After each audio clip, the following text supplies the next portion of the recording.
हैदराबाद का रहने वाला एक आदमी जिसका नाम सैयद अहमद मोहिउद्दीन है, ये देश में आतंकवादी घटना को अंजाम देने के लिए कुछ कार्रवाइयाँ कर रहा है और इसी के कॉन्स्पिरेसी के भाग के तहत ये गुजरात अहमदाबाद भी आने वाला है। इस इंफॉर्मेशन को सीनियर अधिकारियों के साथ शेयर किया गया, काफ़ी टीम्स बनाई गई, टेक्निकल एनालिसिस किया गया, ह्यूमन इंटेलिजेंस को भी डेवलप किया गया और जाना गया कि ये आदमी जो है इसकी मूवमेंट अहमदाबाद में ही लोकेट हो रही है।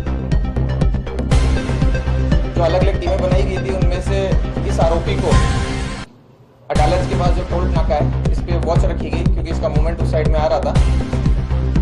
वॉच के आधार पर एक आंध्र प्रदेश नंबर की गाड़ी वहां से गुजरती हुई मिली, उसको रोका गया, चेक किया गया तो इसमें जो इन्फॉर्मेशन वाला आदमी है सैयद अहमद मोहिउद्दीन, ये हमें मिल गया।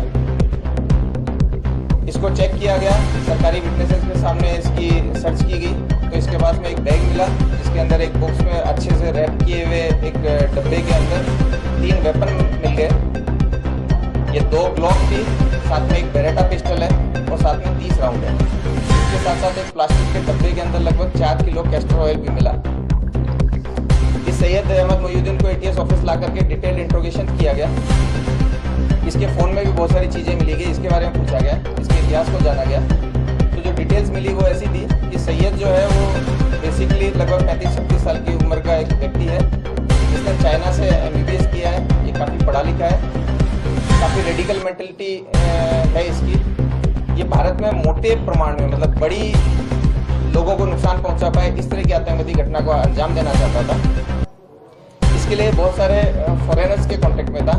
अभी जिस व्यक्ति के साथ इसका सबसे ज़्यादा लाइव कम्युनिकेशन था वो एक अब्बू खदीजा नाम से एक टेलीग्राम आईडी थी जिसके साथ एक कॉन्टेक्ट में था, जिसे अपना आमिर मानता था। अब्बू खदीजा जो है वो ISKP का हो सकता है, ऐसा इसका मानना है। इन्होंने मिलकर के जो राइजिन एक बहुत ही पोटेंट पॉइजन है उसको बनाने की प्रोसेस इसने स्टार्ट की थी। उसके लिए इसने रिक्वायर्ड कैस्टर सीड्स, एसीटोन्स, क्रशर्स वगैरह वगैरह जो इसको चाहिए वो इसने प्रोक्योर किए थे और वो केमिकल प्रोसेस भी चालू कर दी थी। इस पर्टिकुलर विजिट में इसको ये वेपन की डिलीवरी होनी थी।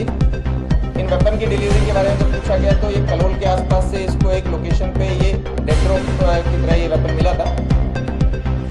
इसके फ़ोन को और डिटेल से देखा गया तो इसके अंदर एक सस्पेक्ट नंबर भी मिला जो कि इस कंडीशन में इसको उससे कांटेक्ट करना था कि अगर वो ये डेड ड्रॉप नहीं ले पाता है तो।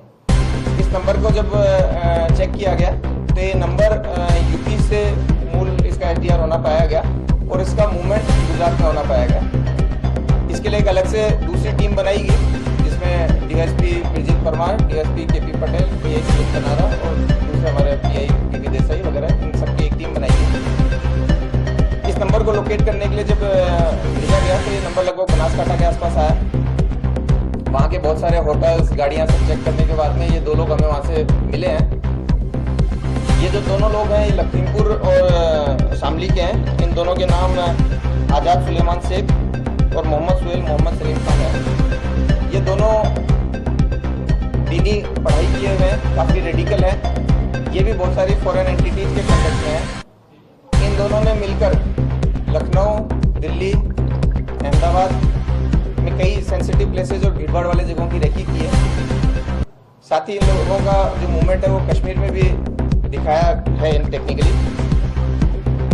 इन लोगों ने ये जो डिलीवरी है, जो वेपन्स की डिलीवरी है वो हनुमानगढ़ राजस्थान जो कि एक भारत पाकिस्तान बॉर्डर का जिला है, वहाँ से ये डिलीवरी ली है और डिलीवरी लेकर के ये कलोल में डिलीवरी को ड्रॉप करके इन्होंने अपना जो उस जगह के जो फोटो, वीडियो और लोकेशन है वो अपने फॉरेनर हैंडलर को भेजे थे, जिसके आधार पे सैयद ने इसकी आगे डिलीवरी ली थी। इस तरीके से गुजरात ATS की कंप्लीट जो टीम है उसने टेक्निकल एनालिसिस और ह्यूमन इंट के आधार पे एक अच्छा मॉड्यूल पकड़ा है जिसमें 3 जो मुख्य आरोपी हैं उनको अभी तक हम पकड़ लिए हैं। आगे इन्होंने जो डिलीवरी ली उसका सोर्स, ये जो पॉइजन बना रहा है उसका यूज, ये जो फंडिंग कलेक्ट कर रहा है उसके बारे में वो डिटेल इंट्रोगेशन के बाद में हम आपको बता पाएंगे। ये जो 3 लोग हैं इनमें से पहले आरोपी को हमने अरेस्ट करके इसका रिमांड लिया है, इस समय हमें 17-11 तक उसका रिमांड मिला है। दोनों दूसरे अक्यूज को भी अरेस्ट कर लिया गया है और उनको आजम कोर्ट में प्रोड्यूस